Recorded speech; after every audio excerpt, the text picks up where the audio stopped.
Good afternoon, sir. Good afternoon, sir. Can we meet you, sir? My name is Jude Kakpovia. Akbonwini Jude Kakpovia. Where are you based, sir? I'm currently in Canada, but I was born and raised here in Nigeria. Okay, so how do we connect? Well, the easiest way to connect with me is either through my social media handle. No, how do you come to connect with me? Oh, Dr. Charles Apoki. Dr. Charles Apoki. Yes, sir. Yes, that's your exact name. You're my senior in government college. I didn't get to see you in government college, but we have that connection of attending government college usually, at different times. Yes. And I've followed you online for a long time, and I kind of showed interest. I was intrigued by most of the things you do. I'm intrigued by your wisdom, your knowledge, and I was very, very interested in knowing you in person. And then I started really relating and reaching out to you privately, and we connected. And it was magical. And since then, we've never looked back. We've been so close. We've talked about a lot of things. We've communicated privately. We've come there on inbox. We've kind of shared family and individual talk. And you're just like my big brother right now. Thank you so much. And then you spoiled me yourself, Obo and Mr. Good. You spoiled me at Asaba.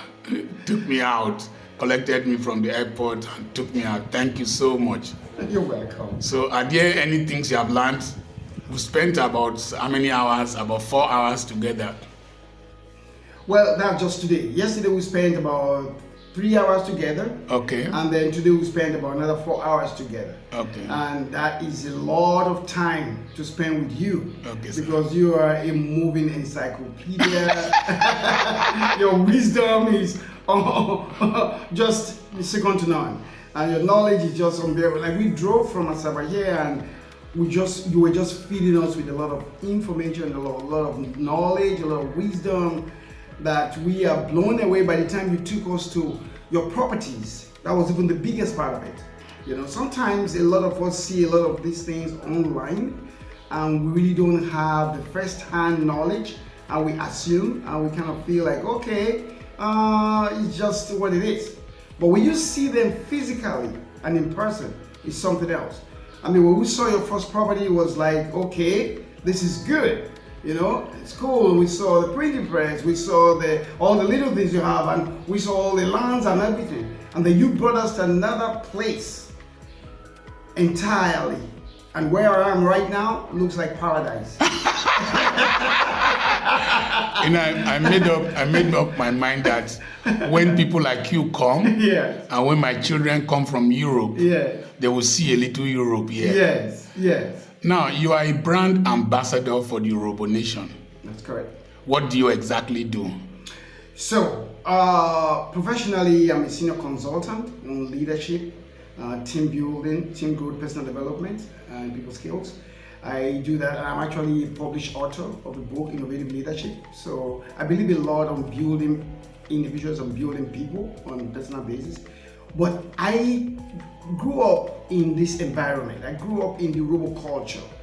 And I knew that one of the things that I took with me from my early age till I got to secondary school was the royal traditional Emma dance.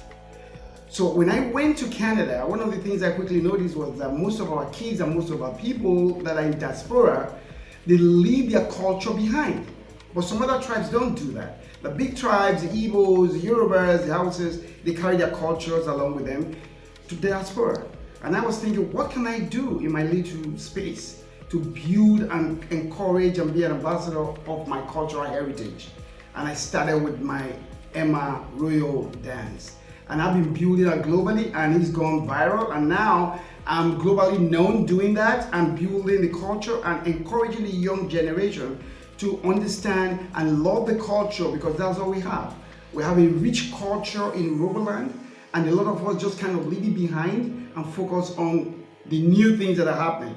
We have to take our culture along with us. So I'm proud of that. You were in Calgary recently, or where did you do the dance recently? Yes, my most recent dance was done in Calgary, Alberta, in Canada. That was about 4 weeks ago. I was invited to the inaugural Isoko Urobo Banga Day, and they sponsor that event, and I showed up there and I performed the Emma dance along with their cultural group, and that also went very well because everyone just took it and ran with it. Like, wow, this is what we all want to encourage our kids and our generation to build on. Yes. Thank you so much. So I speak on social media. People think that we are doing these things just for viewership. So can you relate my person on social media to what is on ground? Yes, I can. Social media for me and what I see of you is a realist, someone who believes that whatever we have on earth can be converted to something beautiful, regardless of where your orientation is, regardless of how you started. You can always make something out of nothing. And a lot of people think that when you teach these things online, you're just giving information and it's not real. But some of us who have come in here and seen exactly what you teach in practical terms, we're very encouraged because you relate it, you talk about it, but here we're seeing how you've translated and transformed all of that knowledge into reality. So it's almost like being in school on social media and being in school in reality. And sometimes a lot of people come on social media and do a lot of teachings and a lot of talkings, but it's just something they are copying from somewhere. They really don't have that lifestyle and they really don't live that way. But what I've seen here is a replica of what you teach, and it's almost like there's no brainer. You are what you say. You met the two powerful women in my life. My daughter, you people call it Dora, my Dora, and my wife. What did you see? Incredible human beings. I met your wife, and I met her at her little office. She was very friendly, very humbling, very respectful, very welcoming, and I was very moved. I was intrigued by knowing a little bit about her. Like, how did she, manage to spend all these years, over 40 years with you?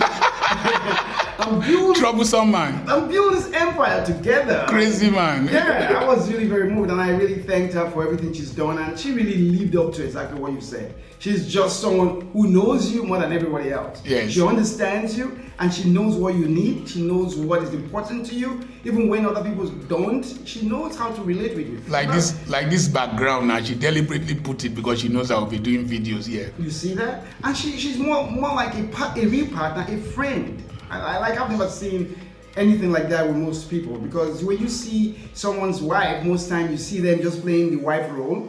But I saw a friend in her, and that was just very moving, and I really thanked her for that. Then I saw your daughter. Oh my God. Okay, the circumstances under which I saw your daughter was really strange, because we were upstairs in the third floor on one of those schools, and we were just talking, and you saw your daughter downstairs with your granddaughter. And the way you saw your granddaughter moving and your daughter moving behind her, you knew that the little girl was in trouble. And then you called and say, hey, can you come upstairs? Can you come upstairs? And she came upstairs, and you introduced her to me, you introduced her to my friends, and you said, I can tell because I know you. My granddaughter is in trouble. Please, please, please, I'm pleading on her behalf. Please treat her with some little bit of love and kindness. Just forgive her whatever she's done. I don't want to know, but please just. I said, how did you know that? And the mom said, yes, she's in trouble. I was actually going to discipline her. And I'm like, wow, this family really know themselves very well. I just met your wife. She just exhibited that same characteristic. Yeah, I'm meeting your daughter under the circumstances where you're actually telling the world that my daughter, I know her, what I'm seeing of her, she's going to discipline that girl properly. And I'm like, this is good. I wish the rest of us can know our families better that way. I'm very impressed. Thank you so much. Yes. And the whole of the discipline centered around academics.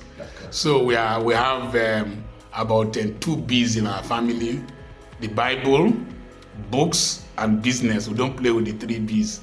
And we'll always expect the best from each of us in academics in particular. Kakpo, Yes. Thank you so much. I want to especially thank you and I will call them your in-laws, Mr. Good, Yes. and Mr. Obo, Yes. for taking extreme care of me. I can't retaliate the way Idi Amin wanted to retaliate in terms of how he was treated. But I pray that we will have more time, spend more time together, and we will have fun. God bless you, sir. Safe trip.